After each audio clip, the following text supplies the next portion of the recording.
Hi everyone, my name is Eric Gutierrez, as always TheBitPlayer. Today I'm starting a new video series and calling it QuickLooks. It's basically me showing you guys the game that I played quickly, sort of like a short review basically. So I'm sure everyone watching this has heard Mario. I mean, who hasn't? But have you heard of Super Mario Land on the old school Game Boy? Of course you probably had. It sold 19 million copies, making it the 4th most sold game on the old school Game Boy, only followed by a few games. With so many of them sold and you haven't played or heard of it, do you live under a rock? Do you? Isn't this your first time playing? Okay, yeah, I literally just started playing the game a little while ago, but I really enjoyed it. So here's a quick look on Super Mario Land on the old school Game Boy. So the story of this game is that one day a mysterious alien named Tatanga appears and hypnotizes the inhabitants of Sarasa Land and kidnaps the Princess Daisy in order to marry her.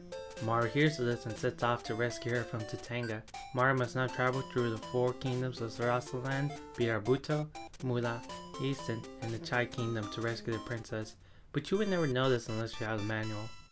So this game's a lot like the original Super Mario World, controls and premise wise, where you start up in World 1, Level 1, and head to the right until you reach the end, and repeat that until you beat the game. The levels are really cool. Each world has a different theme to it, representing the different kingdoms of Sarasa Land.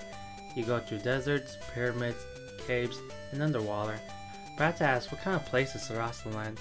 Everything's either all covered in sand, and there's faces everywhere. Forget about the hills having eyes in Super Mario World 3. Super Mario Land has faces that will stare you down. Some of the faces are enemies that are trying to kill you too. Speaking of enemies that are trying to kill you, the enemies here are really dedicated to taking Mario down. Just look at this thing. These aren't your regular Koopas you've faced before. Those are chumps compared to the Knucklebone. They'll blow themselves up trying to kill you. Then you got zombies that just won't die no matter how much you try. Wait, my bad.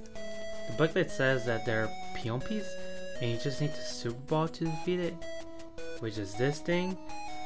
Apparently there aren't fireballs, even though you get the power up when you get the flower. Makes sense.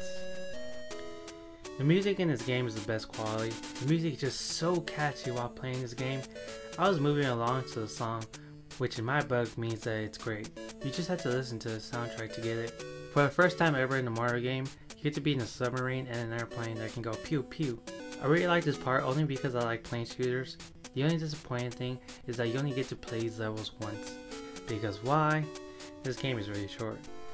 Yeah, it's a Game Boy game, but for some reason I was expecting it to be 8 levels like the original. It's more likely so short because it was a launch title for the old school Game Boy. Fun fact, Miyamoto had nothing to do with this game. So if you haven't played this game, it's a lot like the original Super Mario World, changing a few things here and there. So if you haven't played it, it's a lot of fun and it's worth a look. So check it out. Hey, did you like this video? Check out any future QuickLooks episode here, as well as any video I make. If you want to help support, subscribe, like, and share with friends. Any suggestions, leave them in the comment below, or any social media sites. Well, that's it for today. I'm out.